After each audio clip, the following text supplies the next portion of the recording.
नमस्कार, आप सभी का हार्दिक स्वागत है एनवीर एजुकेशन के इस यूट्यूब चैनल पर। और मैं संपत लेकर आप सभी को राजस्थान कंप्यूटर अनुदेशक भर्ती की तैयारी करवा रहा हूं, जिसके अंदर हम जो है सेकंड पेपर की बेहतरीन तैयारी के लिए जो है कुछ टेस्ट सीरीज को डिस्कस करना शुरू कर रहे हैं, जिससे जो क्वेश्चंस हैं एग्जाम में जो आ चुके हैं और जो बार बार वापस पूछे जा रहे हैं उनका भी वापस हम जो है रिपीटेशन कर सकें और उनको जो है अपने एग्जाम के लिए इंप्लीमेंट कर सकें। ठीक है, वीडियो को शुरू करने से पहले मेरे सभी साथियों से जैसा कि पुनः रिक्वेस्ट मैं करना जा रहा हूं कि आज इस वीडियो के माध्यम से मुझे चैनल पर 9000 सब्सक्राइबर को पूरा करने में आप सभी जरूर सपोर्ट कीजिएगा। ठीक है, हम 9000 सब्सक्राइबर के बहुत ही ज्यादा करीब हैं, तो ज्यादा से ज्यादा लोगों तक इस वीडियो को आपको पहुंचाना है ताकि मैं आगामी कंप्यूटर नेटवर्क, कंप्यूटर ऑर्गेनाइजेशन और आर्किटेक्चर, डीबीएमएस और जो इंपॉर्टेंट जो सब्जेक्ट्स हैं उनकी भी टेस्ट सीरीज लेके आ सकूं। चलिए शुरू करते हैं आज की इस क्लास को। तो पहला प्रश्न हम ले रहे हैं। पहला प्रश्न देखिए आप, the word computer has been derived from which of the following language. Computer शब्द जो है किस भाषा से लिया गया है? ग्रीक, इंग्लिश, हिंदी या लैटिन? इस प्रश्न के लिए आपके पास जो है 10 सेकंड का समय है, तो सभी इस क्वेश्चन का आंसर जरूर कमेंट बॉक्स में देवें।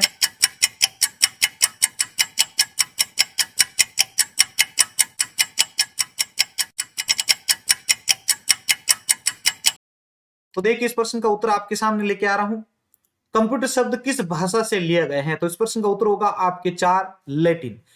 कंप्यूटर शब्द जो है लैटिन भाषा से लिया गया है। लैटिन के अंदर इसको कहा जाता है कंप्यूटर, COMPUTER, कंप्यूटर। मैंने आपको कंप्यूटर फंडामेंटल जहां पर पढ़ाई थी वहां पर इस क्वेश्चन के इस पॉइंट के बारे में जो है मैंने वहां पर डिस्कशन किया है। अगर आपने नहीं देखा तो जरूर देखिएगा बाद में। दूसरा प्रश्न है आपका, input, output and processing device group together present. अगर अगर इनपुट, आउटपुट और प्रोसेसिंग डिवाइस को एक साथ सम्मिलित कर दिया जाए, ग्रुप कर दिया जाए, तो वो किसको प्रस्तुत करेगा या किसको रिप्रेजेंट करेगा? Mobile device, information processing cycle, circuit board या फिर कंप्यूटर सिस्टम? सभी इस क्वेश्चन का आंसर कमेंट बॉक्स में बताएं।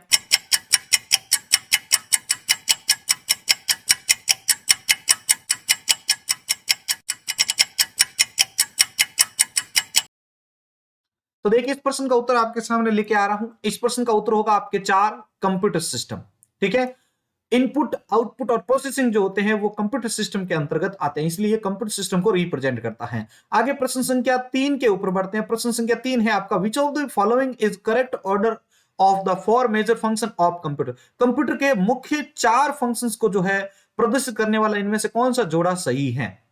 पहला है आपका प्रोसेसिंग आउटपुट इनपुट स्टोरेज, दूसरा है इनपुट आउटपुट प्रोसेसिंग स्टोरेज, तीसरा है प्रोसेस स्टोरेज इनपुट आउटपुट और चौथा है इनपुट प्रोसेस आउटपुट और स्टोरेज। सभी इस क्वेश्चन का आंसर कमेंट बॉक्स में बताएं।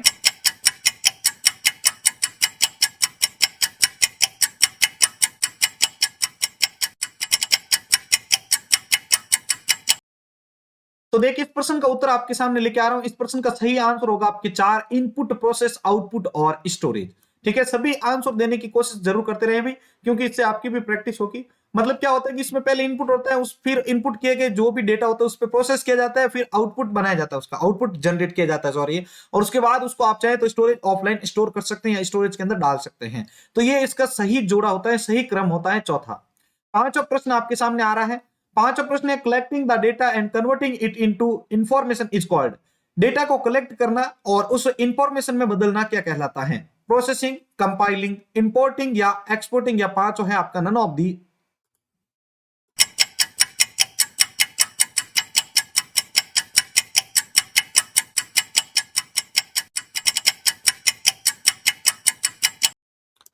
तो देखिए, collecting the data and converting into information is called processing. पहला ऑप्शन इस क्वेश्चन के लिए एकदम सही होता है। ठीक है, प्रोसेसिंग कहलाता है डेटा को जब हम इंफॉर्मेशन के अंदर कन्वर्ट करते हैं तो उस चीज को हम जो है प्रोसेस के नाम से जानते हैं। आगे बढ़ते हैं पांचवें प्रश्न की ओर। पांचवा प्रश्न है, computer can not perform. Computer क्या नहीं कर सकता है? इनपुट, आउटपुट, थिंकिंग या प्रोसेसिंग? इनपुट, आउटपुट, सोचना या प्रोसेसिंग? ठीक है, हिंदी वालों को भी साथ में सपोर्ट मिल सके इसलिए इसको हिंदी में भी बता रहा हूं मैं।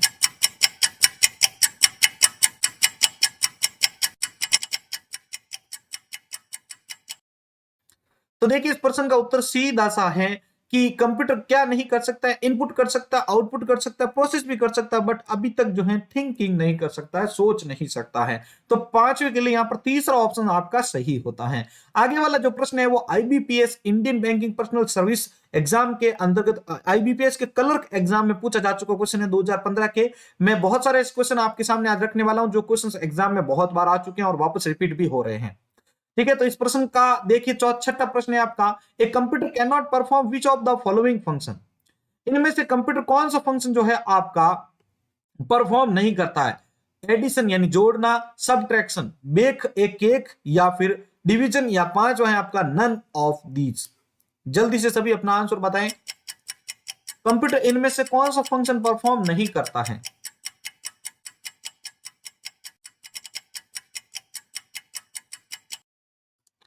तो देखिए इस प्रश्न का उत्तर होगा आपके तीसरा, बेक एक केक।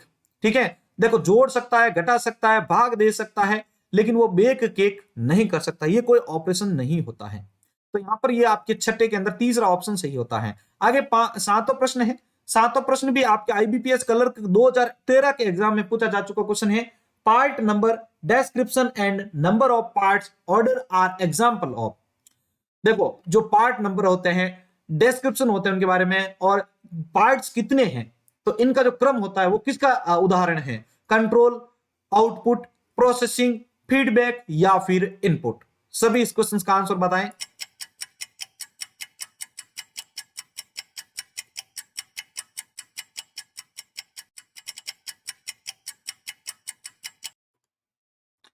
तो देखिए इस प्रश्न का उत्तर आपके सामने लेके आ रहा हूं। इस प्रश्न का उत्तर होगा आपके तीन, प्रोसेसिंग।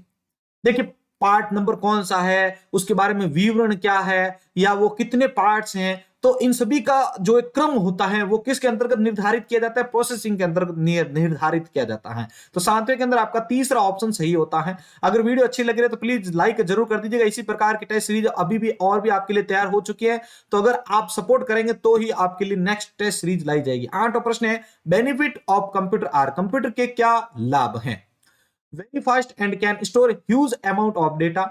यह बहुत ही तेज होता है, तीव्र होता है, और बहुत ज्यादा मात्रा में जो है डेटा को स्टोर कर सकता है। प्रोवाइड एक्यूरेट आउटपुट, इधर इनपुट इज करेक्ट और नॉट। इनपुट सही हो या नहीं हो, लेकिन ये आपके एक्यूरेट रिजल्ट देता है। तीसरा है आपका थिंक अबाउट द प्रोसेसिंग। ये प्रोसेस के बारे में सोचता है। या चौथा है ऑल ऑफ द अबाउट, उपरोक्त सभी।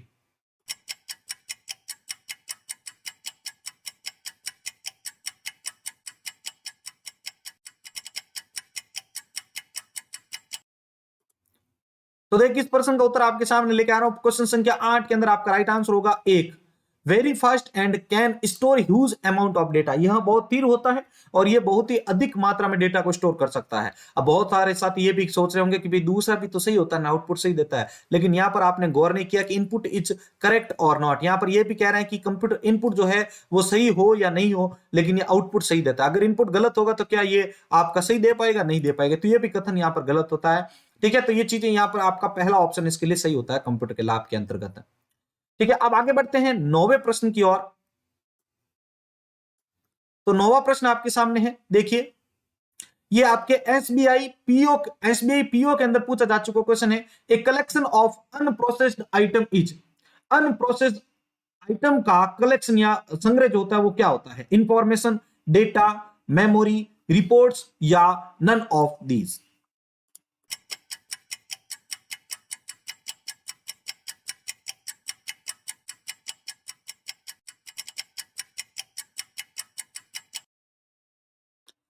तो देखिए इस प्रश्न का उत्तर आपके सामने क्वेश्चन संख्या 9 के अंदर आपका राइट आंसर होगा दूसरा, डेटा। ठीक है ना, अनप्रोसेस्ड आइटम जो होते हैं उसका संग्रह जो होता है वो डेटा कहलाता है। उसके बाद वो इंफॉर्मेशन में कन्वर्ट होता है प्रोसेस होने के बाद। ध्यान रखिएगा, आपको मैंने जस्ट अभी बताया था, और इसका एक क्रम भी मैंने आपको कंप्यूटर फंडामेंटल की क्लास के अंदर बताया था। आगे वाला प्रश्न है आपका 10वां, which among the following cycle consist of an input, process, output and storage as its constituents. ठीक है, constituents, processing, output, input, storage और डेटा। ये क्वेश्चन भी आईबीपीएस क्लर्क मेंस 2017 में पूछा जा चुका क्वेश्चन है। तो सभी इस क्वेश्चन का आंसर कमेंट बॉक्स में बताएं। आपका 10 सेकंड का समय शुरू होता है अब।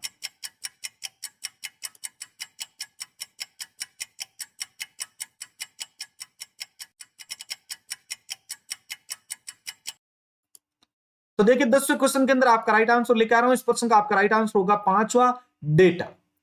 आगे बढ़ते 11वें प्रश्न की ओर। 11वां प्रश्न है आपका, यह भी आपका आईबीपीएस क्लर्क मेंस 2017 में पूछा जा चुका प्रश्न है। Is data that has been organised and present in meaningful fashion.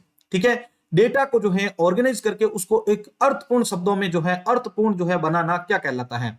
A process, software. मतलब ये अर्थ, मतलब कोई भी डेटा जो होता है उसको ऑर्गेनाइज करके उसको जो है अर्थपूर्ण बनाना, अर्थपूर्ण बना के प्रेजेंट करना, तो ये किसके द्वारा संभव है? एक प्रोसेस के द्वारा, सॉफ्टवेयर के द्वारा, स्टोरेज के द्वारा, इंफॉर्मेशन के द्वारा, या फिर डेटा के द्वारा? सभी इसका आंसर बताएं।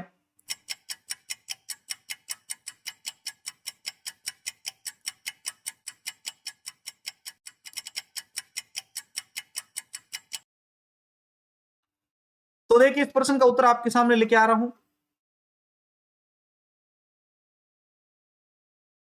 इस प्रश्न का आपके जो राइट आंसर होगा वो होगा आपके 4 इंफॉर्मेशन। एक इंफॉर्मेशन जो होती है उसके अंदर डेटा को पहले देखो, अभी मैंने आपको इससे पहले बताया था कि अनप्रोसेस्ड डेटा होता है। ठीक है, इसलिए वो अनप्रोसेस्ड जो आइटम्स होते हैं वो डेटा को बताते हैं, फिर इस डेटा को ऑर्गेनाइज करते हैं हम, और इसको कुछ अर्थपूर्ण शब्दों में हम कन्वर्ट कर देते हैं, तब वो जाके इंफॉर्मेशन बनती है। जस्ट अभी ये क्वेश्चन ही जो आपके लिए पूछा गया था कि वो जो है तक किसको रिप्रेजेंट करता है, तो ध्यान रखना वो आपके जो है इंफॉर्मेशन का रिप्रेजेंटेशन होता है। इंफॉर्मेशन के अंतर्गत पहले डेटा को ऑर्गेनाइज किया जाता है, फिर उसे अर्थपूर्ण शब्दों में कन्वर्ट किया जाता है। तो यहां पर चौथा ऑप्शन सही होता है। 12वां प्रश्न है आपका, डाटा और information use to run the computer is called. Data और information use to run the computer is called hardware, CPU, peripherals, software, या नन ऑफ दीज?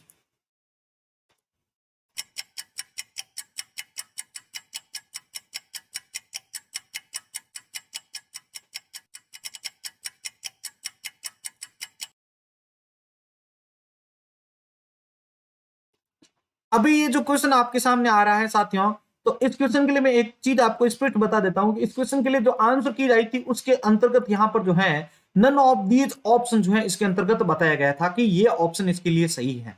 लेकिन बहुत सारे जगह पर इसके बारे में जो टिप्पणी की गई है वो ये है कि ये जो है सॉफ्टवेयर को रिप्रेजेंट कर रहा है। ठीक है, तो मैं जो आगे से जो आंसर की जाई है उसके बेस पर आपको बता रहा हूं कि अभी इसका ये कहना है कि इसके अंदर 5 ऑप्शन जो है वो आपका सही हो रहा है। ठीक है, लेकिन यहां पर आपके जो है ये किसका यूज करता है? भाई सॉफ्टवेयर का यूज करेगा, डेटा और इंफॉर्मेशन जो होगी। ठीक है, आगे बढ़ते हैं 13वें प्रश्न की ओर। 13वां प्रश्न है आपका, the steps and task needed to process data such as response to questions और क्लिकिंग एन आइकन और कॉल्ड। ठीक है ना, कुछ कार्य जो होते हैं, टास्क जो होते हैं, उसको निष्पादित करने के लिए, उसको प्रोसेस करने के लिए, ठीक है ना, आप किसी विशेष जो आइकन्स होते हैं उनके ऊपर क्लिक करते हैं, तो उसके अंतर्गत कौन सी प्रक्रिया निहित होती है? Instruction, the operating system, application software, the system unit, या द हार्डवेयर यूनिट? सभी इस क्वेश्चन का आंसर कमेंट बॉक्स में बताएं।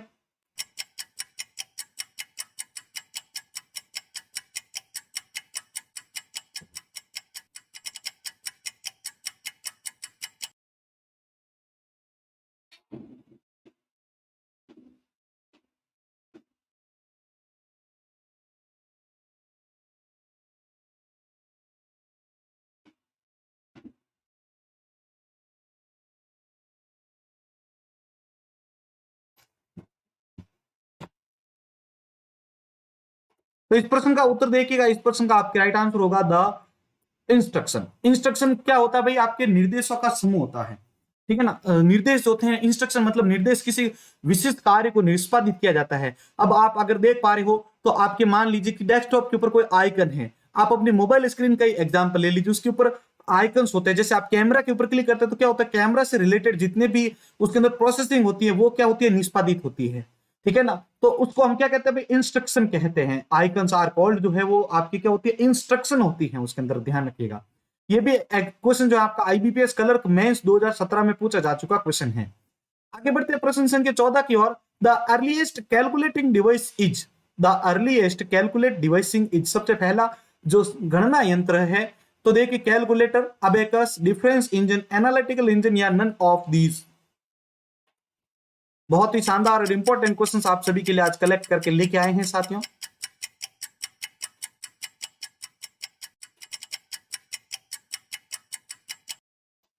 तो देखिए बहुत ही सिंपल और साधारण क्वेश्चन था। सबसे पहला गणना यंत्र आपके कौन सा था? अबेकस। तो यहां पर दूसरा ऑप्शन यहां पर इसके लिए सही होता है।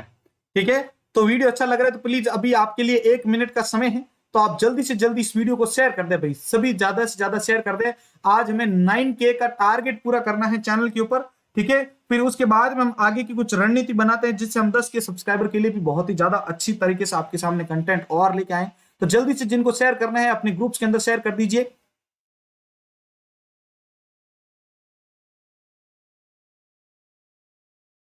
चलिए, आशा करता हूं आप में से जो भी सपोर्ट कर रहे हैं तो भी उन्होंने इस वीडियो को शेयर कर दिया होगा। चलिए आगे बढ़ते हैं और नेक्स्ट प्रश्न की और बात करते हैं। नेक्स्ट प्रश्न आपके सामने आ रहा है, 15वां प्रश्न है, अबेकस कैन परफॉर्म। अबेकस क्या इसमें से जो है परफॉर्म कर सकता है? एडिशन, सबट्रैक्शन, मल्टीप्लीकेशन, या चौथा है एक और दो दोनों।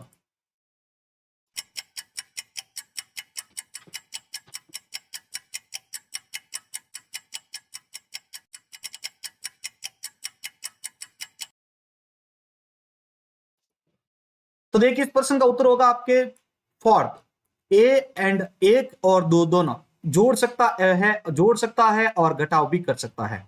तो ये 15 प्रश्न हो चुके हैं। आगे बढ़ते हैं 16वें प्रश्न की ओर। ठीक है, तो 16वां प्रश्न आपके सामने आ चुका है। देखिए इस प्रश्न को, 16वां प्रश्न आपके सामने है। देखिए, the Napier's technology used for calculation called. Napier's technology के अंतर्गत जो गणना करने के लिए गणना की जाती है उसे क्या कहा जाता है? नेप्टोलॉजिया, वाइबोलॉजिया, सेमीकंडक्टर, या रेब्डोलॉजिया। सभी इस क्वेश्चन का आंसर कमेंट बॉक्स में बताएं भाई।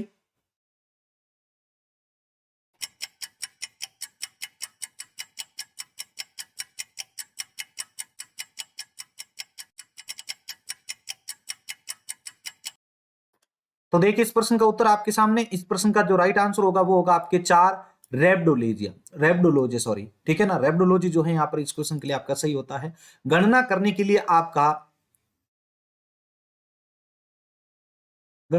लिए जो है यूज की जाने वाली जो तकनीक है, नेपियर्स की जो तकनीक है वो आपकी कौन सी है? रेब्डोलॉजिया है। ठीक है ना, इसे नेपियर्स बोन्स के द्वारा जो है तैयार की गई थी ये जो टेक्नोलॉजी है। ठीक है ना, इसलिए यहां से नेपियर से आपको इसको हिंट लगाना है। ये आपके रेब्डोलॉजिया जो है यहां पर आपके चौथा ऑप्शन इसके लिए सही होता है। आगे बढ़ते हैं नेक्स्ट प्रश्न की ओर। नेक्स्ट प्रश्न है आपका 17वां, past line is also known by. ठीक है ना, abacus, adding machine, division machine, या डिफरेंस मशीन। पास्ट लाइन को क्या भी कहा, मतलब पास्ट लाइन को किस रूप में भी जाना जाता है?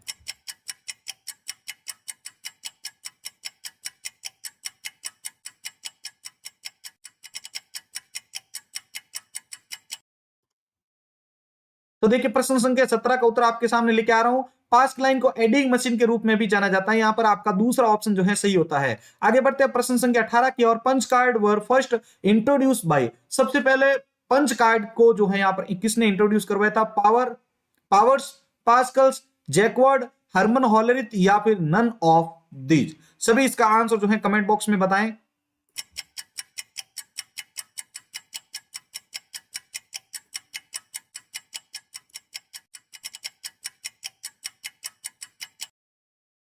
तो देखिए इस प्रश्न का उत्तर होगा आपके 3, जैकवार्ड। ठीक है ना, सबसे पहले जो है पंच कार्ड को इंट्रोड्यूस किसने करवाया था? भाई जैकवार्ड ने करवाया था। तो तीसरा ऑप्शन यहां पर इस क्वेश्चन के लिए आपका सही होता है। आगे बढ़ते हैं प्रश्न संख्या 19 की ओर। 19वां प्रश्न है, which of the following is known as father of computer. ठीक है ना, इनमें से किसे कंप्यूटर के पितामह के रूप में भी जाना जाता है? Dennis Ritchie, Napier's, Charles Babbage, या एलन ट्यूरिंग।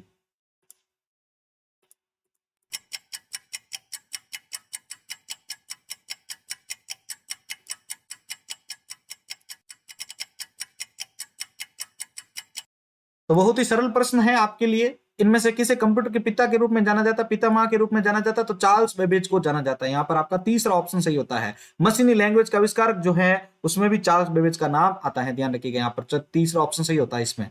20वां प्रश्न है, analytical engine developed by. Analytical engine का जो आविष्कार है वो किसने किया था? ठीक है, एनालिटिकल इंजन को किसने बनाया था? Blaise Pascal, Charles Babbage, Dennis Ritchie, या एलन ट्यूरिंग। प्रश्न का आंसर जल्दी से सभी कमेंट बॉक्स में बता दें।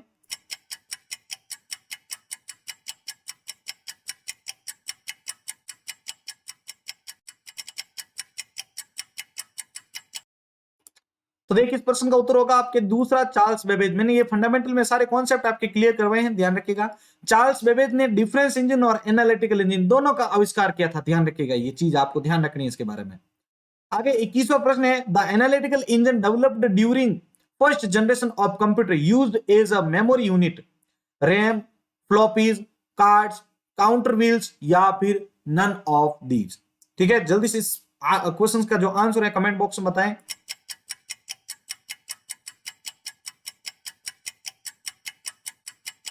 फर्स्ट जनरेशन के अंतर्गत मेमोरी यूनिट के रूप में इनमें से किससे यूज किया जाता था? तो देखिए इस प्रश्न का उत्तर आपके सामने, इस प्रश्न का आपके जो राइट आंसर होगा वो होगा आपके काउंटर व्हील्स। चौथा ऑप्शन जो है आपका इस क्वेश्चन के लिए सही होता है। ये आपके आरबीआई ग्रेड बी 2012 के एग्जाम में पूछा जा चुका क्वेश्चन है, ध्यान रखिएगा। 21वां जो प्रश्न है इसके अंदर चौथा ऑप्शन सही है, काउंटर व्हील्स को जो है मेमोरी यूनिट के रूप में यूज में लिया जाता था। ठीक है, तो यहां पर यह आपका सही होता है 21वें का चौथा। आगे बढ़ते हैं प्रश्न संख्या 22 की ओर। 22वां प्रश्न है, tabulating machine was the first electronic machine developed by. Tabulating machine जो है पहली इलेक्ट्रॉनिक आप इलेक्ट्रोमैकेनिकल मशीन थी, सॉरी, जिसको किसने बनाया था? Herman Hollerith, Howard Aiken, Blaise Pascal या जॉन नेपियर।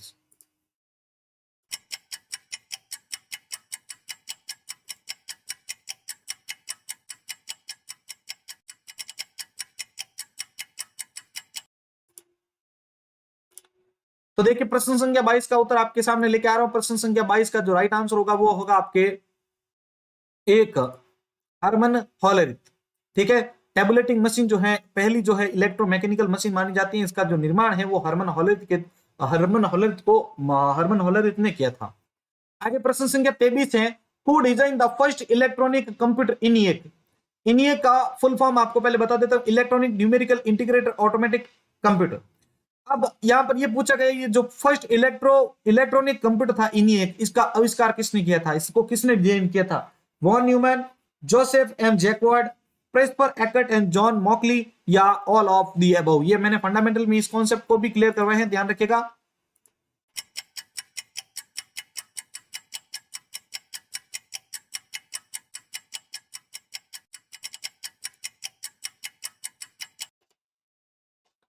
तो देखिए इस प्रश्न का उत्तर आपके सामने लेके आ रहा हूं। प्रश्न संख्या 23 के अंदर आपका राइट आंसर होगा 3, प्रेस्पर एकर्ट एंड जॉन डब्ल्यू मॉकली। यहां पर आपका जो है इन्होंने जो है इनिएक का आविष्कार किया था। तो प्रश्न संख्या 23 के अंदर आपका जो है तीसरा ऑप्शन सही होता है। 24वां प्रश्न है आपके, the first computer which provide storage is. सबसे पहला कंप्यूटर कौन सा था जो आपके स्टोरेज की सुविधा जो है प्रदान करता था? ये एसएससी सीपीओ 2012 के अंदर पूछा जा चुका क्वेश्चन है और इसको मैंने याद भी करवाया आपको कंप्यूटर की जनरेशन के अंतर्गत। तो पहला है आपका एडसेक, दूसरा है आपका एडवेक, तीसरा है मार्क फर्स्ट और चौथा है आपके ईसीई। तो इस क्वेश्चन के लिए आपका जो समय शुरू होता है वो होता है अब। जल्दी से इसका आंसर बताएं कमेंट बॉक्स में।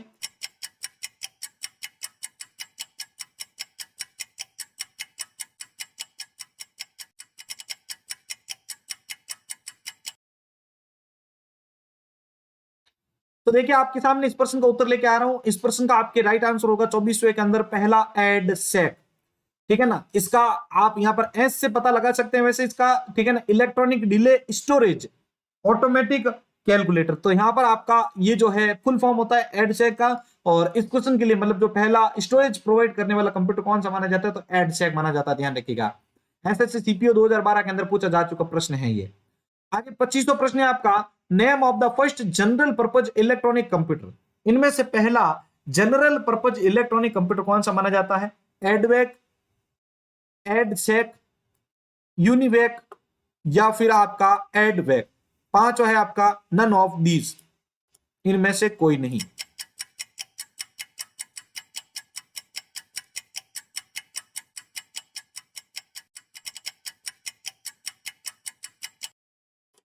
तो देखिए इस प्रश्न का उत्तर आपके सामने, इस प्रश्न का आपके राइट आंसर जो होगा वो होगा तीसरा यूनिवेक। यूनिवर्सल ऑटोमेटिक कंप्यूटर जो है वो पहला जनरल पर्पज इलेक्ट्रॉनिक कंप्यूटर माना जाता है। ठीक है, ये आपके आईबीपीएस पीओ 2012 के अंदर पूछा जा चुका प्रश्न है और इसके जो आंसर कीज थी उसके अंतर्गत भी इसको सही बताया गया है तीसरे को।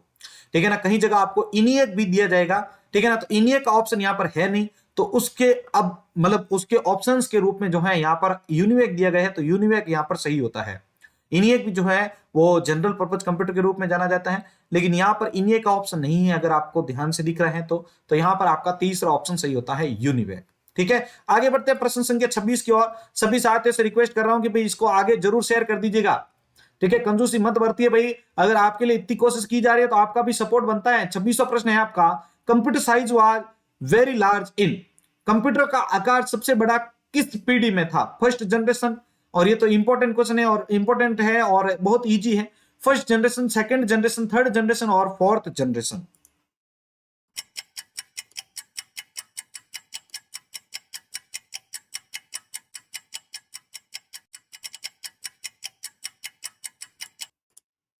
तो देखिए इस प्रश्न का उत्तर आपके सामने, इस प्रश्न का आपके राइट आंसर जो होगा वो होगा पहला, फर्स्ट जनरेशन। आप सभी को पता होगा कि पहले जनरेशन में हम वैक्यूम ट्यूब यूज कर रहे थे, तो जितने ज्यादा वैक्यूम ट्यूब थे इस कारण से उनकी जो सीपीयू का आकार जो था वो बहुत ही बड़ा था, इसलिए पहली पीढ़ी के जो कंप्यूटर थे वो बहुत ही आकार में बड़े थे। 27वां प्रश्न है, the first generation computer were based on, ठीक है ना, इनमें से जो कंप्यूटर पहली पीढ़ी के जो कंप्यूटर है वो इनमें से किस पर आधारित थे? ट्रांजिस्टर पर, कंडक्टर पर, आईसी पर या वैक्यूम ट्यूब पर? बहुत ही शानदार प्रश्न और बहुत ही इजी सा प्रश्न है ये भी।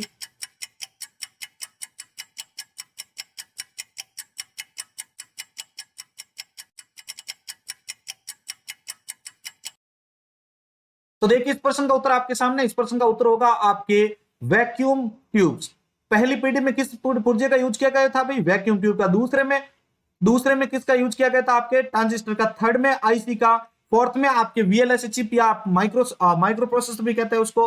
और फिफ्थ में आपके यूएलएसआई। एक चीज याद रखिएगा, थर्ड में एलएसआई चिप का यूज किया गया था, फोर्थ में वीएलएसआई का और फिफ्थ में यूएलएसआई का यूज किया गया था। ये क्रम याद रखने आपको। 28वां प्रश्न आपके सामने आ रखा है, ठीक है। 28वें प्रश्न का आंसर सभी कमेंट बॉक्स में बता दीजिएगा। Computer built before the first generation computer was mechanical, electromechanical, electrical या इलेक्ट्रॉनिक्स? सभी आंसर इसका कमेंट बॉक्स में बता दें।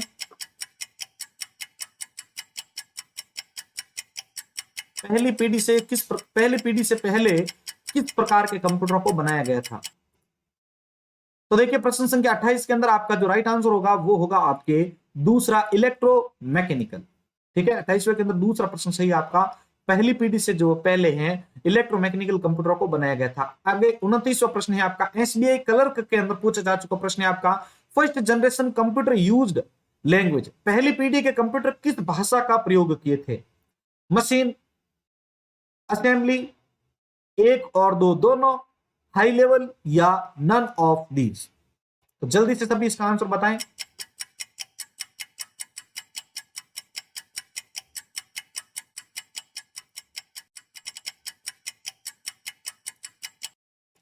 तो देखिए इस प्रश्न का उत्तर होगा आपका मशीनी लैंग्वेज का आविष्कार हुआ था। आपको अगर पता हो तो मैंने आपको जनरेशंस जो पढ़ाई थी कंप्यूटर की, वहां पर बहुत ही शानदार तरीके से इनको याद करवाया था। मशीनी भाषा का प्रयोग किसमें हुआ था? आपके फर्स्ट जनरेशन में। इसको एडा ऑगस्टा लॉलेस ने और आपके चार्ल्स बेबेज, इन दोनों ने मिलकर बनाया था मशीन लैंग्वेज को। ये भी मैंने आपको पूरा वहां पर क्लियरली बताया था।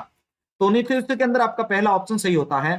ठीक है, 30वां प्रश्न है, speed of first generation computer was in, पहली पीढ़ी के जो कंप्यूटर थे उनकी स्पीड जो थी, गति जो थी, वो किसमें मापी जाती थी? नैनो सेकंड, मिली सेकंड, नैनो मिली सेकंड, माइक्रो सेकंड या नन ऑफ दीज? ये आईबीपीएस क्लर्क 2012 के अंदर पूछा जा चुका प्रश्न है।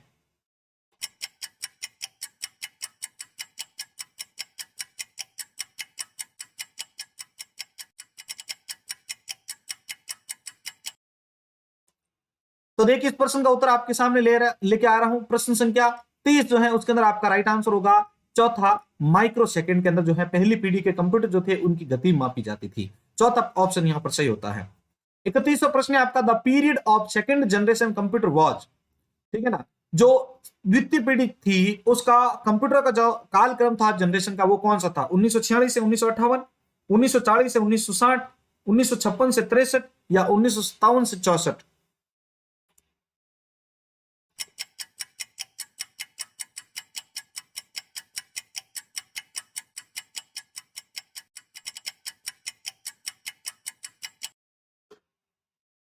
तो देखिए इसका आंसर जिन्होंने कमेंट बॉक्स में दिया है, इस प्रश्न का आपका राइट आंसर होगा 3, 1956 से 1963। अब इस क्वेश्चन के साथ एक और डाउट भी क्लियर कर देता हूं आपके। कि बहुत सारी बुक्स होती हैं, बहुत सारी वेबसाइट्स होती है जो अलग अलग इसके बारे में डेटा बता रही हैं, ठीक है ना। 1900, देखो इसको याद करने का ट्रिक मैंने आपको बताया, 42, 55, 64, 75, 89। ये आपके 89 के बाद जो है 5 पीढ़ी जो है कंटिन्यूस है, अभी तक इसका कोई एंडिंग नहीं है, तो ये याद करने का क्रम है। अब यहां पर जो है आपके उससे एक एक साल आगे बताए गए हैं, ठीक है ना, उससे एक एक साल यहाँ पर आगे बताए गए हैं। तो यहाँ पर 56 से 63 है, जबकि मैंने बताया था 1955 से 64, ठीक है। तो ये यहाँ पर आपके क्रम इसमें बताए गए हैं। तो ये क्रम भाई अलग अलग प्रकार के हैं, मैंने जो बताया वो एनसीईआरटी के बेस पर आपको बताया है। अब यहाँ पर ये जो क्वेश्चन है आपके कहां से कलेक्ट किया गया इसके बारे में कोई कंफर्मेशन नहीं है, तो इस प्रकार का क्वेश्चन बहुत ही कम पूछा जाता है, ध्यान रखिएगा। आगे 32वां प्रश्न है, time sharing became possible in generation of computer. किस प्रकार, किस पीढ़ी के कंप्यूटर में टाइम शेयरिंग जो मेथड था उसको यूज किया गया था, या टाइम शेयरिंग जो थी वो संभव हो सकी। फर्स्ट, सेकंड, थर्ड, फोर्थ या none of these. SBI PO 2011 के अंदर पूछा जा चुका प्रश्न है ये।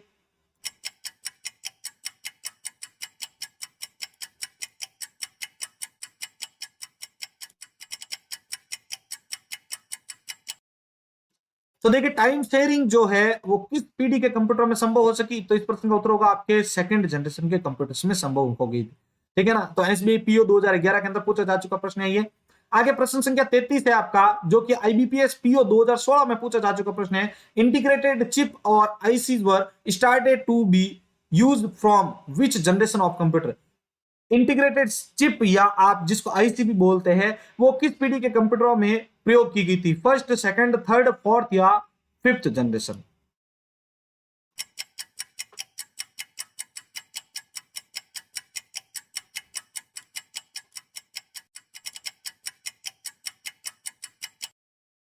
तो देखिए इस प्रश्न का उत्तर होगा आपके तीन, थर्ड जनरेशन। अभी जस्ट मैंने कुछ क्वेश्चंस पहले आपको याद करवाया था। फर्स्ट में वैक्यूम ट्यूब, सेकंड में ट्रांजिस्टर, थर्ड में आईसी, फोर्थ में माइक्रो प्रोसेसर और फिफ्थ में यूएलएसआई। थर्ड में एलएसआई, फोर्थ में वीएलएसआई और फिफ्थ में यूएलएसआई, ये याद रखना है, ठीक है। तो प्रश्न और वीडियो अच्छा लग रहा है तो प्लीज सभी अपनी ईमानदारी से वीडियो को शेयर कर दीजिएगा भाई। आज 9K का टारगेट लेके चलना है और अपनी ईमानदारी से आपको सपोर्ट करना है। आज सभी के ऊपर प्रेशर रखूंगा मैं, आज ध्यान रखिएगा। आपका बड़ा भाई आपको बोल रहा है, आपका छोटा भाई आपको बोल रहा है कि आज आपको एनवीरा एजुकेशन का सपोर्ट करना है तो करना है। 34वां प्रश्न है, chip is a common nickname for, ठीक है ना। पहला है आपका transistor, registers, integrated circuit, semiconductor या नन ऑफ दीज, इनमें से कोई नहीं। चिप का प्रयोग जो है, चिप जो शब्द है वो किसके लिए यूज किया जाता है।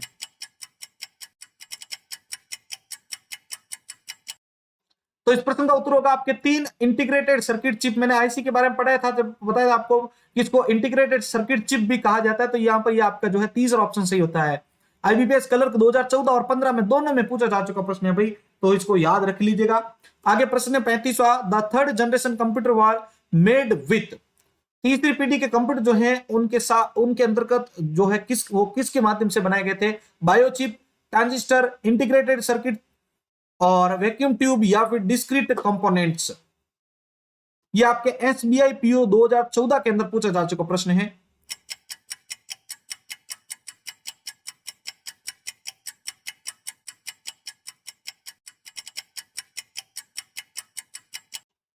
तो देखिए अगेन इस प्रश्न का आपका राइट आंसर होगा तीसरा, इंटीग्रेटेड सर्किट चिप्स के माध्यम से जो है थर्ड जनरेशन के कंप्यूटर को बनाया गया था, ठीक है। तो 35 प्रश्न हो चुके हैं। जल्दी से वीडियो को लाइक और शेयर कर दें आगे, जल्दी से जल्दी। आगे वाला प्रश्न आपके सामने आ रहा है जो कि है 36वां प्रश्न, ठीक है। 36वें प्रश्न का आंसर आपको बताना है। इंटीग्रेटेड सर्किट और chip used in computer are made with copper, aluminium, gold, silicon और सिल्वर, ठीक है ना। इंटीग्रेटेड सर्किट जो चिप है वो किसके माध्यम से बनाई गई है या किस मटेरियल का यूज करके बनाई गई है, तो जल्दी से इसका आंसर कमेंट बॉक्स में बताएं आप सभी।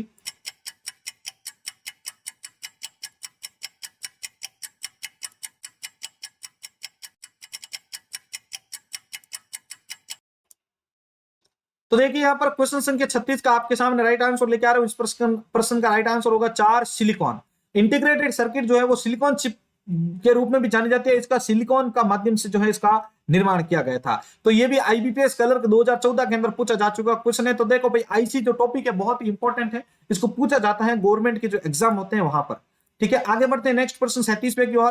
A complete electronic circuit with transistor and other electronic components on a small silicon chip is called work station, CPU, magnetic disk, integrated circuit या कॉम्प्लेक्स सर्किट। सभी इसका आंसर कमेंट बॉक्स में बताएं।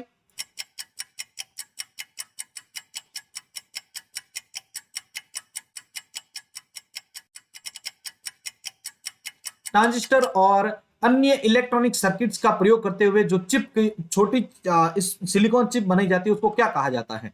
तो इस प्रश्न का आपके राइट आंसर होगा चौथा इंटीग्रेटेड सर्किट। ठीक है ना। अब आपको यह भी ध्यान रखना है कि भाई ट्रांजिस्टर किस पीढ़ी में यूज हुए थे, तो सेकंड में। तो ट्रांजिस्टर के साथ इलेक्ट्रॉनिक सर्किट को यूज करके थर्ड जनरेशन के अंदर चिप जो है वो आईसी चिप बनेगी थी। तो इस प्रकार भी इसको याद कर सकते हैं आप। तो 37वें के अंदर यहां पर चौथा ऑप्शन सही होता है आपका।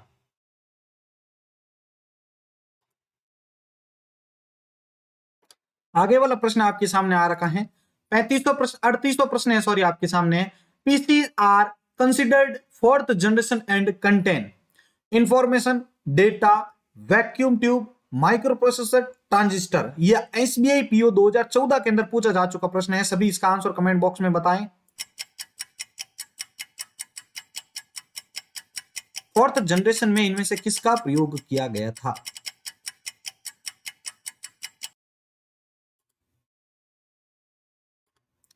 तो देखिए इस प्रश्न का उत्तर आपके सामने आ रहा है। अभी जस्ट मैंने आपको 2 से 3 बार जो है इन पुर्जों को याद करवाया था। तो इस प्रश्न का उत्तर होगा आपके माइक्रो प्रोसेसर जो है चौथी पीढ़ी के अंदर यूज किया गया था। ठीक है, या इसके साथ जो है प्रयोग किया गया था। तो चौथा प्रश्न आपके चौथा ऑप्शन जो है सही होता है 38वें के अंदर। 39वां प्रश्न आपके सामने है artificial intelligence is example of. AI जो है वो किसका उदाहरण है? First generation, second generation computer, third generation के, फोर्थ जनरेशन या फिफ्थ जनरेशन के कंप्यूटर का? जल्दी से सभी इसका आंसर भी कमेंट बॉक्स में बता दें।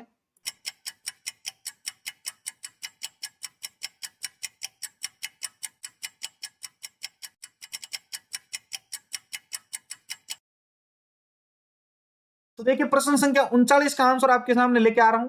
प्रश्न संख्या 39 जो है बहुत ही इजी क्वेश्चन है, आपको अगर पता हो तो। इसके अंदर आपका राइट आंसर होगा पांचवा फिफ्थ जनरेशन कंप्यूटर। 5 पीढ़ी का उदाहरण है एआई का। ठीक है ना, आर्टिफिशियल इंटेलिजेंस, जिसमें ऐसा कहा जा रहा है कि कंप्यूटर जो है सोचने समझने की क्षमता जो होगी वो इनके अंदर विकसित होगी।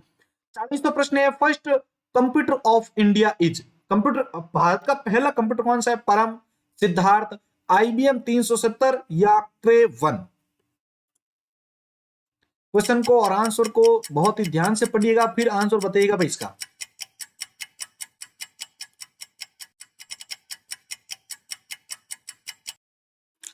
तो देखिए इस प्रश्न का उत्तर होगा आपके सिद्धार्थ। कौन सा होगा भाई? सिद्धार्थ जो है इस प्रश्न का आपके सही आंसर होगा। इंडिया भारत का पहला जो कंप्यूटर था वो था आपके सिद्धार्थ। सिद्धार्थ अभी लिखा आता है कहीं पर। आगे 41वां प्रश्न है आपका computer basics architecture was developed by. Computer का बेसिक आर्किटेक्चर किसके द्वारा बनाया गया था? जॉन वॉन न्यूमैन के द्वारा, चार्ल्स बेबेज के द्वारा, ब्लेज पास्कल या जॉर्डन मर्न के द्वारा? सभी इसका आंसर बताएं।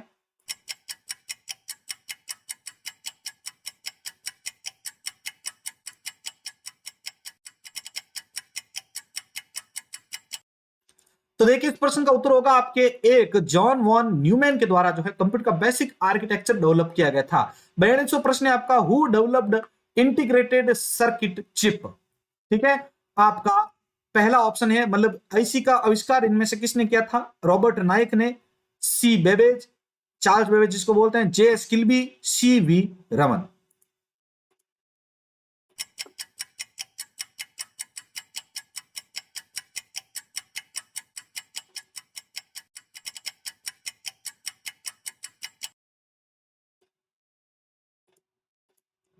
तो देखिए इस प्रश्न का उत्तर होगा आपके 3 जे एस किल्बी के द्वारा आईसी चिप का आविष्कार किया था। अगर आपने अभी भी हमारे क्लासेज को ज्वाइन नहीं किया है फंडामेंटल्स की और जो भी सब्जेक्ट वाइज आपको दे रखी है, तो प्लीज आप जरूर जो है इस सीरीज के बाद ज्वाइन कर लीजिएगा, क्योंकि इसके सारे आंसर जो है मैंने वहां पर बताए और इनको पढ़ाया भी है पूरा का पूरा जनरेशन को। 43वां प्रश्न है in largest generation computer the instruction are executed. ठीक है ना, ओनली पैरेलल, ओनली सीक्वेंशियल, तीसरा है आपका एक और दो दोनों, चौथा है आपका ना तो एक ना ही दूसरा।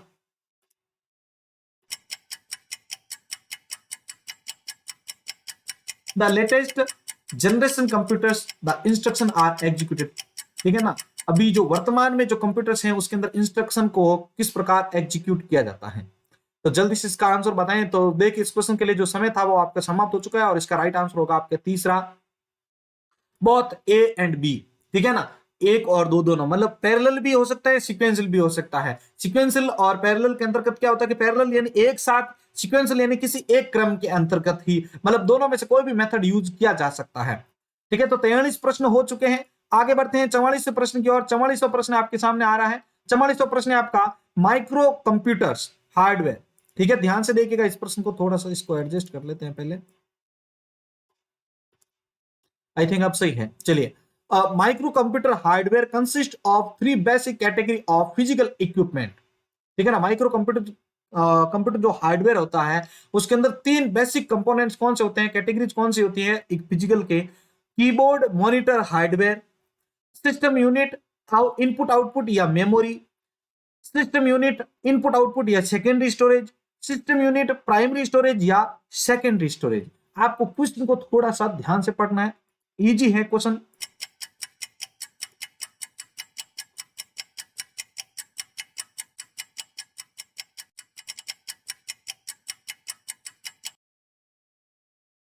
तो देखिए इस प्रश्न का उत्तर होगा आपके दूसरा, सिस्टम यूनिट इनपुट आउटपुट और मेमोरी। कौन सा होगा भाई? सिस्टम यूनिट इनपुट आउटपुट और मेमोरी।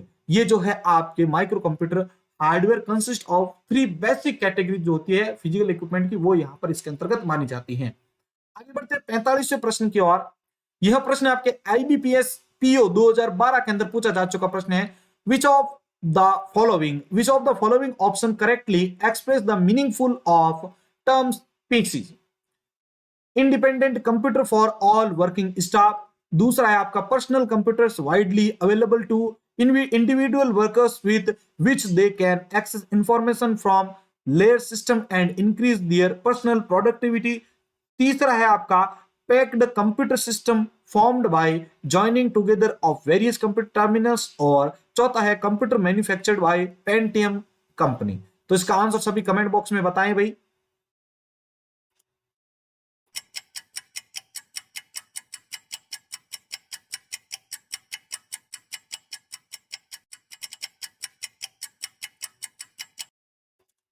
तो देखिए इस प्रश्न का उत्तर होगा आपके दूसरा, पर्सनल कंप्यूटर वाइडली अवेलेबल, यानी बहुत बड़े तौर पर जो है उपलब्ध रहते हैं। ठीक है ना, इंडिविजुअल वर्कर्स के रूप में। ठीक है, और वे जो है किसी भी सूचना को प्राप्त कर सकते हैं। ठीक है ना, और अपनी जो पर्सनल प्रोडक्टिविटी होती है उसको भी वो बढ़ा सकते हैं। तो दूसरा ऑप्शन आपका यहाँ पर इस क्वेश्चन के लिए सही होता है। आगे बढ़ते हैं 46वें प्रश्न की ओर। 46वां प्रश्न आपके सामने आ रहा है भाई।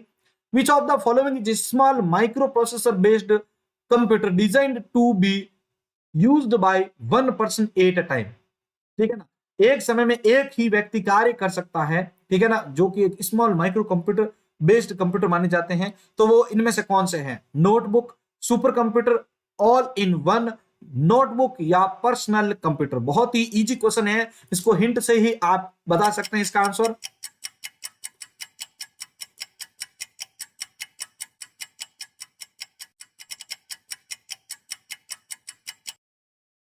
तो देखिए इस प्रश्न का उत्तर होगा आपके पांच पर्सनल कंप्यूटर जो व्यक्तिगत रूप में कार्य प्रयोग में लिए जाते हैं। इसके अंदर स्मॉल माइक्रो प्रोसेसर लगे होते हैं और इसमें एक समय में एक ही व्यक्ति कार्य कर पाता है, तो वो पर्सनल कंप्यूटर जिसको पीसी भी कहते हैं, तो ये उसको रिप्रेजेंट कर रहा है। 47वां प्रश्न है, tablet PC is type of. Tablet PC इनमें से किसका प्रकार है? माइक्रो कंप्यूटर का, सुपर कंप्यूटर का, मिनी कंप्यूटर का या मेन फ्रेम कंप्यूटर का? टैबलेट पीसी इनमें से किसका प्रकार है?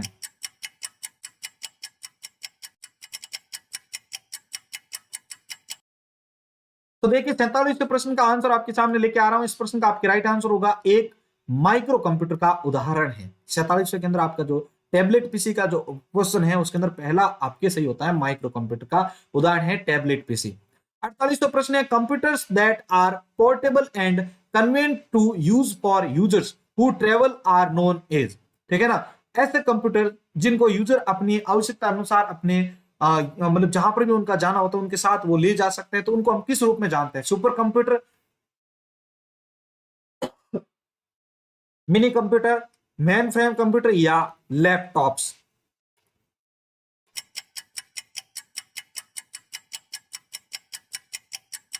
सभी साथियों से बार बार रिक्वेस्ट किए जा रहे हैं कि भाई शेयर जरूर करें, लेकिन अभी तक साथियों ने शेयर नहीं किया है। सिर्फ अपनी जो है व्यक्तिगत जो है यहाँ पर भरपाई करने के लिए सिर्फ जुड़े हैं, बस ये मेरा मुझे भी लग रहा है।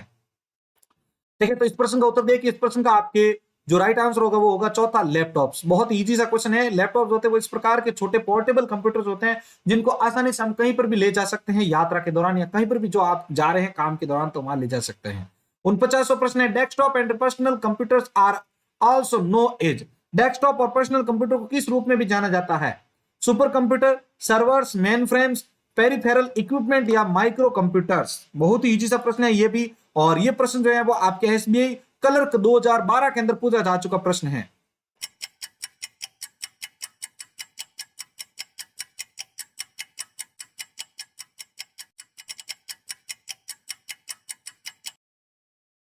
तो देखिए 49वें प्रश्न का आंसर आपके सामने लेके आ रहा हूं। जिन्होंने इस प्रश्न का उत्तर दिया है, इस प्रश्न का उत्तर होगा आपके 5 माइक्रो कंप्यूटर्स। क्या होगा भाई? माइक्रो कंप्यूटर जो होते हैं उसके अंतर्गत हम डेस्कटॉप और पर्सनल कंप्यूटर को इंक्लूड करते हैं, ध्यान रखिएगा। 50वां प्रश्न है आपका, which of the following use A hand held operating system. इनमें से कौन जो है हैंड हेल्ड ऑपरेटिंग सिस्टम का प्रयोग करता है? Super computer, personal computer, laptop, main frame या पीडीए, पर्सनल डिजिटल असिस्टेंट।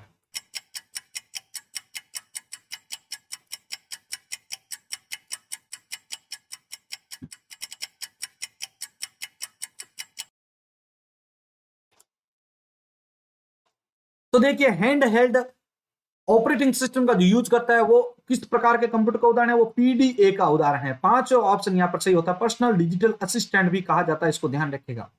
आगे बढ़ते हैं और 51वें प्रश्न को डिस्कस कर लेते हैं अभी हम। ठीक है, 51वां प्रश्न है आपका, palm top computer is also no as. Palm top computer को किस रूप में भी जाना जाता है? पॉम टॉप कंप्यूटर्स को किस रूप में भी जाना जाता है?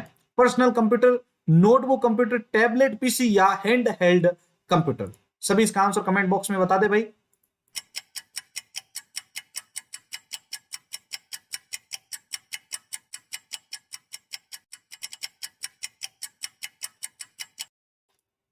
देखिए इस प्रश्न का उत्तर आपके सामने। 51वें प्रश्न का आपका राइट आंसर होगा आपके चौथा, hand held computer. Hand held computer के रूप में भी जाना जाता है। Palm top computer, palm top मतलब जो हथेली के ऊपर रखकर चलाए जाने वाले स्मॉल कंप्यूटर्स के रूप में इनको जाना जाता है। 52वां प्रश्न है आपका, a central computer that hold collection of data and program for many PCs, work station and other computer is super computer, mini computers, laptops या सर्वर। ठीक है ना, ये सेंट्रल कंप्यूटर के रूप में भी जाना जाता है जो कि डेटा और प्रोग्राम्स, बहुत सारे कंप्यूटर्स के जो प्रोग्राम और डेटा होता है उनको होल्ड करके रखता है और उनमें वर्क स्टेशन के रूप में काम करता है। तो इसमें से कौन जो है उसका प्रकार है भाई? Super computer, mini computer, laptop या सर्वर।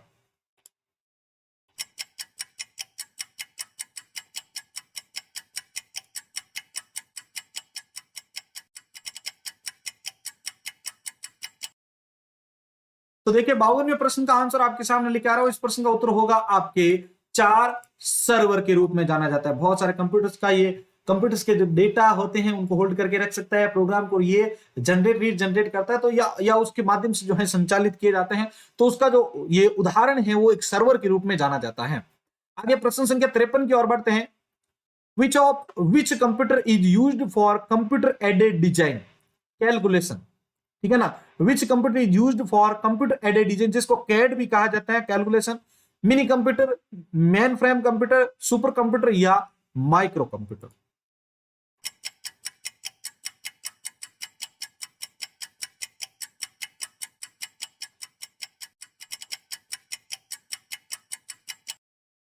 तो देखिए इस प्रश्न का उत्तर होगा आपके पहला, मिनी कंप्यूटर्स। कौन सा होगा भाई? मिनी कंप्यूटर जो है होता है वो कैड के अंतर्गत जो है इंक्लूड किया जाता है। कंप्यूटर एडेड डिजाइन जो होता है किस प्रकार के कंप्यूटर के द्वारा संभव है? मिनी कंप्यूटर के द्वारा संभव है। 54वां जो प्रश्न है इंपॉर्टेंट क्वेश्चन है, एसबीआई क्लर्क 2012, आईबीपीएस क्लर्क 2015 के अंदर पूछा जा चुका प्रश्न है भाई, ध्यान रखिएगा। विच of the following is generally costlier. इसमें से कौन सा कंप्यूटर जो है वो अधिक जो है महंगा माना जाता है? Server, notebook computer, personal computer, laptop computer या मेन फ्रेम। इनमें से कौन सा जो है अधिक कॉस्टली या लागत में अधिक होता है?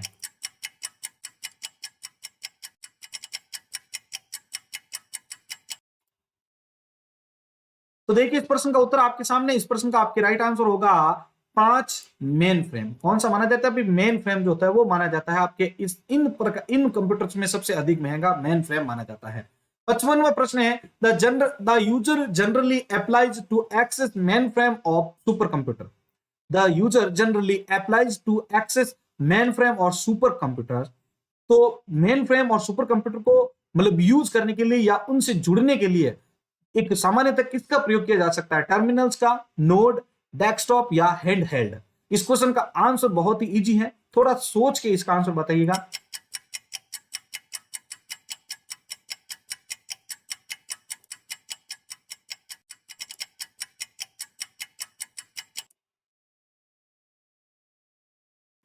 तो देखिए इस प्रश्न का उत्तर आपके सामने, इस प्रश्न का आपके राइट आंसर होगा एक, टर्मिनल्स। टर्मिनल्स का प्रयोग करते हुए हम मेन फ्रेम और सुपर कंप्यूटर से जो है जुड़ सकते हैं, ठीक है, उनको एक्सेस कर सकते हैं। 56वां प्रश्न है आपका, these are specially design computer that perform complex calculation extremely rapidly. Servers, super computers, laptop या मेन फ्रेम।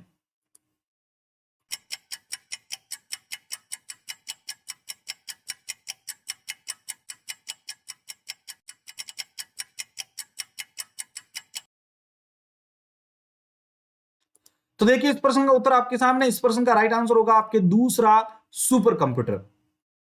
ठीक है ना, ये कुछ कॉम्प्लेक्स कैलकुलेशन जो होती है ना उनको परफॉर्म करने के लिए कुछ स्पेशल कंप्यूटर डिजाइन किए जाते हैं, तो उन्हें हम सुपर कंप्यूटर की श्रेणी में रखते हैं।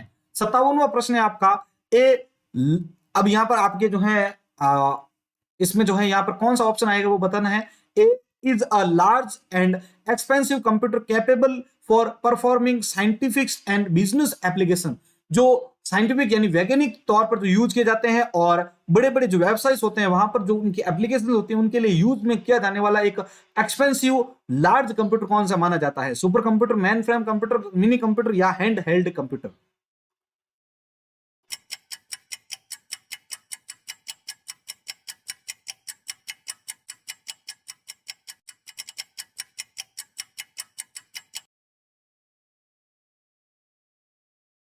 तो देखिए 57वें प्रश्न का आंसर आपके सामने लेके आ रहा हूं। क्वेश्चन संख्या जो 57 है उसका राइट आंसर होगा आपके एक, सुपर कंप्यूटर। जो सुपर कंप्यूटर होते हैं वो आपके लागत में और आकार में दोनों में बड़े होते हैं और ये स्पेशली बड़े जो वैज्ञानिक तौर होते हैं या बड़े जो व्यवसाय होते हैं वहां पर इनका प्रयोग किया जाता है। आगे 58वां प्रश्न है, 58वां प्रश्न है, first super computer developed in India. First super computer developed in India is परम, क्रेवन, परम ईशान या ई परम। तो जल्दी से इसका आंसर बताएं। ई प्राम।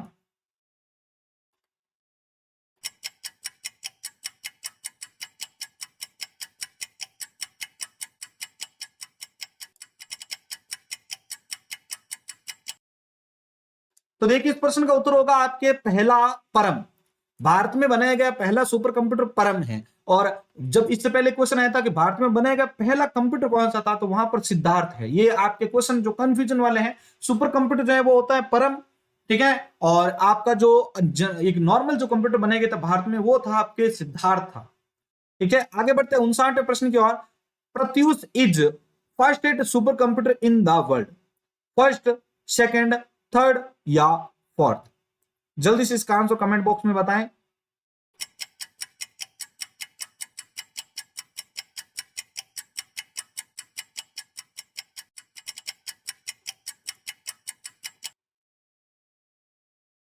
तो देखिए इस प्रश्न का आंसर आपके सामने आ रखा है। प्रश्न संख्या 59 का आपके राइट आंसर होगा 4, fourth. Pratyush is fourth first computer in the world. Computer जो है, प्रत्यूष जो कंप्यूटर है वो पूरे विश्व में चौथे नंबर पर जो है सबसे तेज कंप्यूटर माना जाता है, ध्यान रखिएगा ये। आगे बढ़ते हैं 60 प्रश्न की ओर। Pratyush super computer is dedicated for multimedia, weather forecasting, reaction recreation और मिलिट्री पर्सनल्स। जल्दी से इसका आंसर कमेंट बॉक्स में बताएं।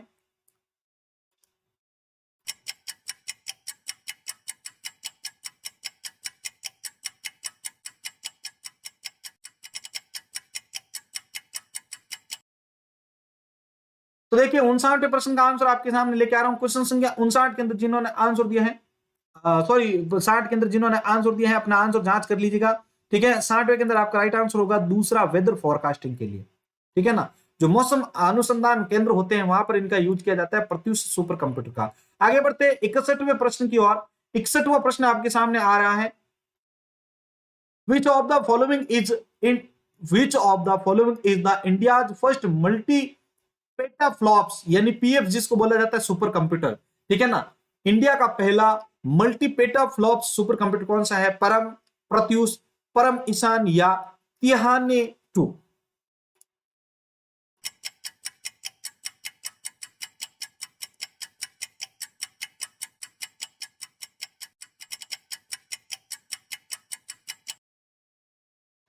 तो देखिए इस प्रश्न का उत्तर आपके सामने लेके आ रहा हूं। इस प्रश्न का 61वां का जो राइट आंसर है वो है आपका प्रत्यूष, ठीक है ना। भारत का पहला मल्टी पेटाफ्लॉप सुपर कंप्यूटर कौन सा माना जाता है? प्रत्यूष माना जाता है, ध्यान रखिएगा।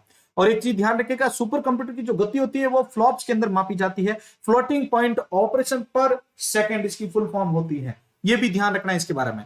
आगे 62वां प्रश्न है आपका, analog computer works on the supply of, analog computer किस सप्लाई के ऊपर कार्य करते हैं? Continuously electrical pulse, electronic pulse but not continuous, electronic pulse होते हैं लेकिन वो जो है कंटिन्यू नहीं रहते हैं। तीसरा है मैग्नेटिक स्ट्रेंथ, या चौथा है आपका फिजिकल स्ट्रेंथ। सभी इसका आंसर कमेंट बॉक्स में बताएं।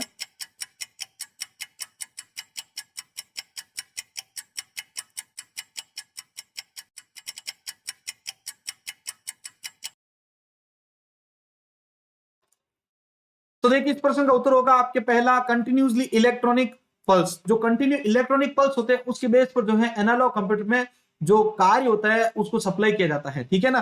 जो सप्लाई होती है उसके ऊपर कार्य किया जाता है, सॉरी। आगे 63वां प्रश्न है आपका, seismograph is a example of, इसमें से सिस्मोग्राफ जो है वो किसका उदाहरण है? एनालॉग कंप्यूटर का, डिजिटल कंप्यूटर का, हाइब्रिड कंप्यूटर का, या all of these? Seismograph is an example of,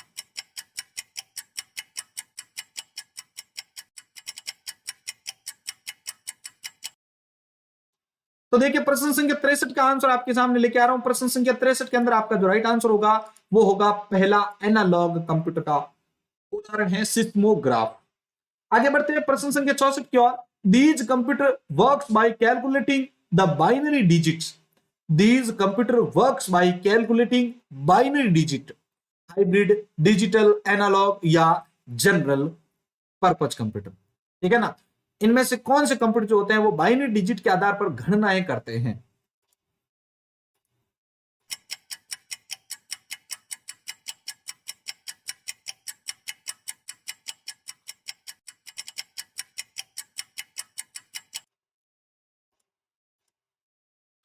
तो देखिए इस प्रश्न का उत्तर आपके सामने, इस प्रश्न का बहुत ही सिंपल सा आंसर है डिजिटल कंप्यूटर। ये बाइनरी डिजिट्स के ऊपर काम करता है जिसमें 0 और 1 को गिना जाता है, आपको पता ही होगा। 65वां जो प्रश्न है वो आईबीपीएस कलर के अंदर पूछा जा चुका प्रश्न है 2011 के अंदर। Choose the odd one out, ठीक है। इनमें से जो ओड है एक, उसको आपको चुनना है। Micro computer, mini computer, super computer, digital computer या नोटबुक कंप्यूटर?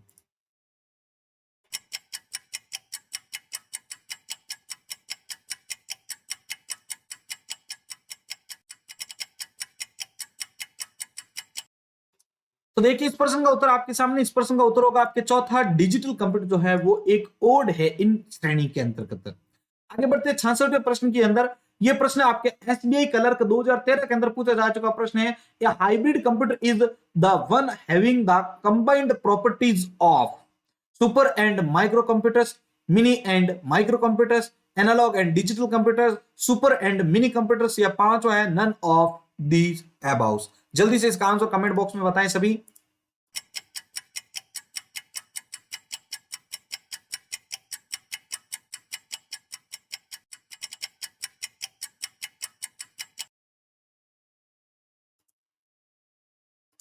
तो देखिए क्वेश्चन संख्या 66 के अंदर आपका राइट आंसर लेके आ रहा हूं। इस प्रश्न का उत्तर होगा आपके analog and digital computer. Hybrid computer जो होता है इनमें से किसका समूह है, मतलब या किसका आपके जो है मिला जुला सम्मिलित मिश्रित रूप है, वो आपका होता है एनालॉग और डिजिटल कंप्यूटर के अंतर्गत, ठीक है ना। गणनाएं करने में तो डिजिटल काम आ जाएगा और मापन में किसका यूज हो जाएगा भाई, एनालॉग का यूज हो जाएगा। आगे प्रश्न संख्या 67 है, 63वां। Which type of computer are used in hospital like ECG and dialysis, dialysis के अंतर्गत डिजिटल, हाइब्रिड, माइक्रो कंप्यूटर्स। जल्दी से इसका आंसर कमेंट बॉक्स में बताएं। इसके बाद लास्ट प्रश्न है आपके लिए, जल्दी से इसका आंसर कमेंट बॉक्स में बता दें। 1 घंटे की महा मैराथन अपनी पूर्ण होने जा रही है और अभी तक साथियों ने वीडियो को लाइक नहीं किया है तो देखिए प्रश्न संख्या 63 के अंदर आपका राइट आंसर होगा दूसरा, हाइब्रिड कंप्यूटर जो होता है वो आपके ईसीजी और डियालिसिस कंप्यूटर हॉस्पिटल जो होते हैं बड़े बड़े वहां पर यूज में लिया जाता है, क्योंकि वहां पर मापन और मतलब जो गणना है दोनों एक साथ की जाती है, इसलिए यहाँ पर हाइब्रिड का उदाहरण माना जाएगा। और लास्ट आपका 68वां प्रश्न है 68, general purpose computer are used for, general purpose computer का प्रयोग किसके लिए किया जाता है, creating small databases, performing calculation और अकाउंटिंग और ऑल ऑफ द अबव। जल्दी से इस क्वेश्चन का आंसर सभी कमेंट बॉक्स में बताएं भाई।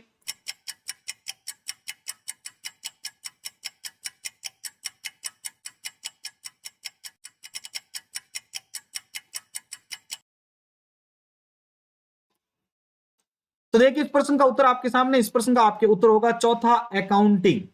ठीक है, जनरल पर्पज कंप्यूटर जो थे उनका यूज अकाउंटिंग के लिए किया जाता है, लेखा जोखा करने के लिए किया जाता है। यूनिवैक जो है इसके अंतर्गत आपको मैंने अगर याद हो तो पहले इसका उदाहरण भी बताया था।